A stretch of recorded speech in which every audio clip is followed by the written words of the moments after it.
Great. All right, good morning. Welcome to the OSU Turfgrass Team Times for 2021. And online today, we got Dr. Carl Danneberger, Dr. Dave Gardner, Chef Ed Nangle. Dave Gardner is going to lead it off with a weed slash herbicide update and a couple of other topics as well. Dave. All right, good morning, everybody. And wanted to talk a little bit about a couple of email questions that I got this week. One was in regards to quackgrass, which is something that hopefully is becoming a little bit less noticeable in your landscapes. This is something that a lot of the coarse textured weedy grasses are really apparent in the spring, and then they start to blend a little bit better in the summertime. But I'm still getting questions about, is there a herbicide that has been found or developed for the selective control of quackgrass? And the answer is no. I think this is one of those weeds that that might just never happen. The closest thing to selectivity that we have is fluazepop butyl, marketed as Fusilade, but that's not safe to cool season turf grass, with the exception of, if you read the label, you can occasionally get away with using that on tall fescue, but not at this time of year.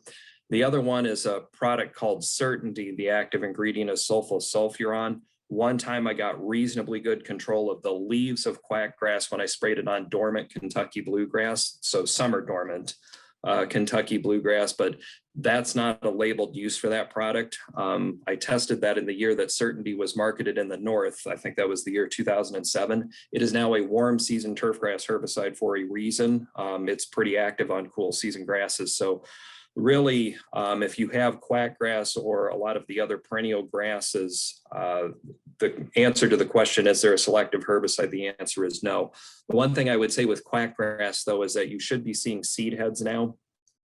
The one thing I would mention is that a lot of us rely on morphological characteristics, like quackgrass has a clasping auricle, but annual ryegrass also has a clasping auricle. So if you see a seed head, look at the orientation of the florets. Both species have groups of florets on a spikelet, but if you look at the grouping of the flowers, it's turned with the flat side to that central stem on quackgrass. It's turned to the edge side on annual ryegrass. So that's actually a good, easy way to tell the difference between those two species. If it's annual ryegrass, it's going to fade away on its own. You don't have to resort to using a non-selective herbicide to get rid of that. Whereas if you have quackgrass, of course, you have a problem. Okay, it is starting to be summertime, right? And we're a couple of months away from the ideal window for planting grass by seed, but I am occasionally getting questions about the merits of attempting to seed grass now and how to get that done.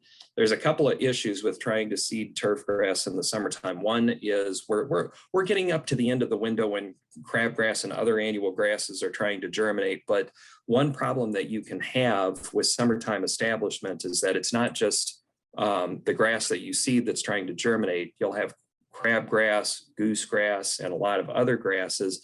Yes, there is a herbicide that you can apply that will help you, mesotrione, but if you have severe weed pressure, you've got a big seed bank, even that is sometimes not going to be enough. And this was with ryegrass when I did this study here, and ryegrass is the quicker grass to establish. Kentucky bluegrass, sometimes it can look pretty ugly. In this case, we were getting some herbicidal activity due to the mesotrione, but you can see there's not a whole lot of Kentucky bluegrass in there. Now, these photographs were taken when I did this demonstration on July 19th, which was about 6 weeks after we tried this seeding study. So June, like I said, is a bad idea for a time of year to seed. However, we're getting up to that time of year where the annual grasses are going to stop germinating as frequently. And so if you wait until July, you'll at least solve the problem of the weed pressure. So what this picture is here is the green that you see in here is germinating perennial ryegrass. And you see that unlike the other areas where we tried to seed in June, there's not a lot of weed competition. So, an application of mesotrione is still recommended, but there's not a lot of weed competition. The challenge then becomes keeping it irrigated. with seeding at this time of year, you have to keep that soil constantly moist. If it dries out, it's not like you're going to get 100% failure, but the survival is going to go down pretty quickly. So depending on where you are, you might need to irrigate to keep that surface moist up to 5 times a day. So if you don't have irrigation, I would say don't bother doing this. Delay that seeding establishment until August. I've even had questions. Folks have come in and said, well, we can truck in water.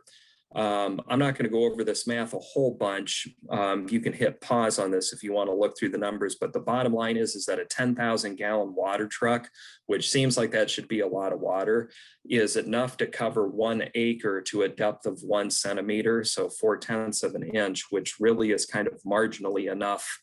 And, you know, you probably would have to do that more than once. The bottom line is trucking in water using this math here. I hope to illustrate that that will work if you have a small establishment project. If it's a large establishment project, again, delay this until August, okay? Just to update, I've been tracking this. This is the first time in 5 years that we're actually below normal for yearly precipitation here in Columbus.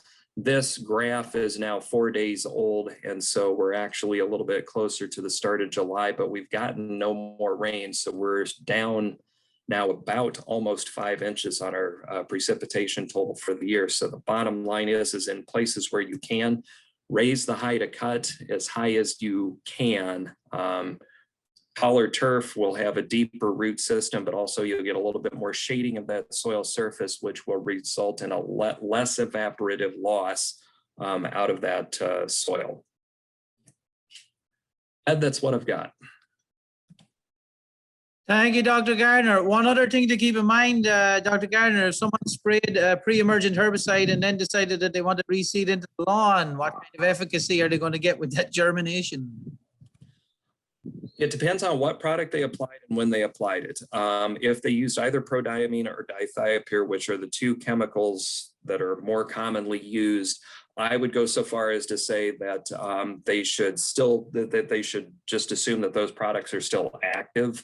They'll be safe to do their establishment in August. But you know, those products are used as widely as they are because they have a residual that lasts for the entire season, including against the grasses that we would want to seed, you know, on purpose.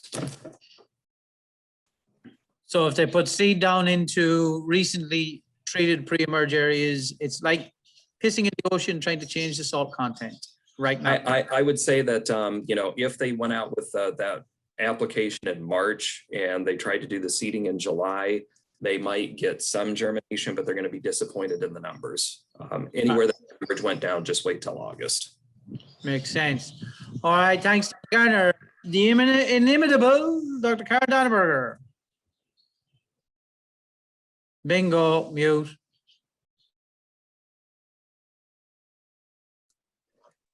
You think doing this now for like 2 years, you'd figure it out, but I guess not.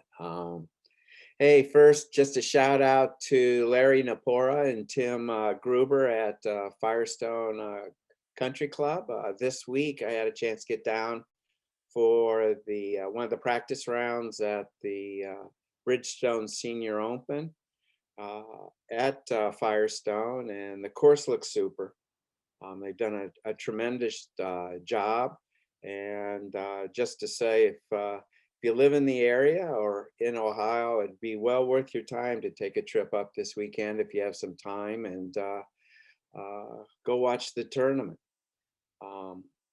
Along the lines with Dave and staying with golf, specifically with putting greens, Dave mentioned some stress and raising the height of cut because we're getting into summer stress, whether it's moisture or higher temperatures. Just some things to keep in mind. Stress symptoms usually show with decreased wear tolerance. When I'm talking with specifically temperature, or and you combine it with that with moisture, is the turf just shows more wear injury. So the focus, especially on greens, is to try to minimize the wear injury to greens as we go through the summer months. and how you do that, you try to reduce that through various practices. And again, this is probably review for many of you, but just to keep in mind, there are key things that you can do. One is raise the height of cut. Obviously, I'm not saying to 3.5 inches or anything like that, but with all these practices, just slight adjustments can help in the overall tolerance of the turf grass. So raising the height of cut is one way to relieve stress to that turf and reduce wear. A lot of you can't do that or feel that you can't do that for whatever reasons, green speeds, things like that. Modifications can be done. You can switch from grooved rollers, or what we call Wiley rollers on the front ends of your green mowers, to solid rollers, which helps greatly. That adjustment, it has a major effect on that, on reducing stress. You know what, rolling in place of a mowing to keep speed, but reduce the times you actually mow during stress is another mechanism to do that. And try to minimize any kind of moisture stress to the turf. So be constantly monitoring your soil moisture levels.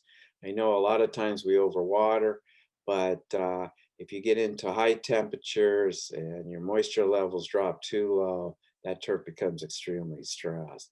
So minor things to relieve stress to that turf added together help considerably.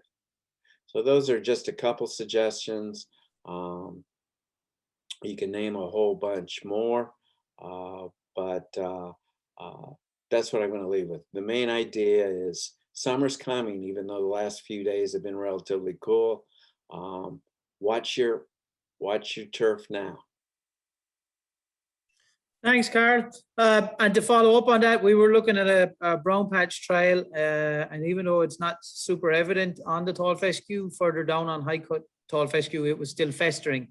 And with the forecast for 90s across pretty much the whole state coming up, some of the larger type disease problems probably are going to start increasing. There was a dip, that low temperature, I think of mid 50s that we've got in the Cleveland area, probably knocked a lot of the problems back, along with drying and conditions and a decrease in humidity.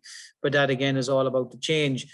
Just to follow up on temperatures, so right now down in Worcester under shortcut turf, you're looking at 3/10 of an inch of mowing height. You're looking at a temperature of 69 degrees.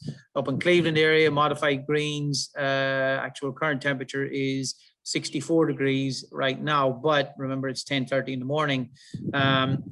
Worcester yesterday reached soil temperatures at our research green just above 80 degrees. And so with the forecasted temperatures increasing, expect to see your soil temperatures getting up into those 80-degree numbers, and that's going to start causing problems for cool season roots in particular. Disease-wise, like I said, a lot of it is dissipated. Most people have gotten any of the problems under control. It seems like some red threads still running about, but kind of disappearing with the increased temperatures. And, you know, it's like Todd said on Monday, time to start thinking about windows and tightening them as far as your applications to stay ahead of the game.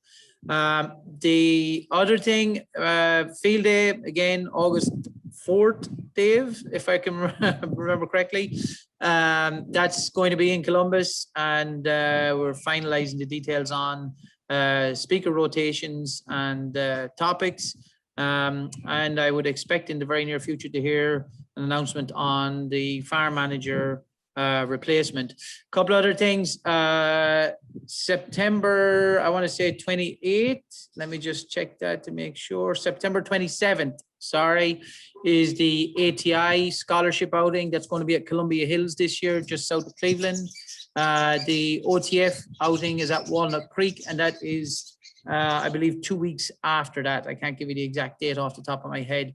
Both of those very much well-worthy events to attend. And keep an eye out for further details.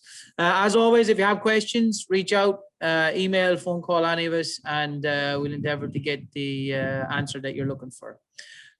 Hey, yes, Karen? Ed?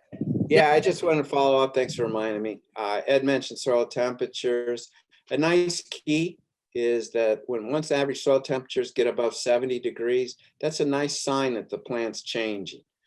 You start seeing a slowdown in root growth and supporting, the vegetative growth slows, even though it may not be noticeable. That temperature is a key temperature for cool season grasses, that things are changing.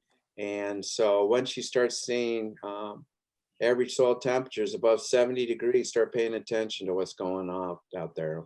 And obviously as soil temperatures increase, the decline can rapidly increase too. So, and of course, to follow up for the guys in the warm season grasses, they start to see the stuff really jump and improve as far as its aggressive nature and growth.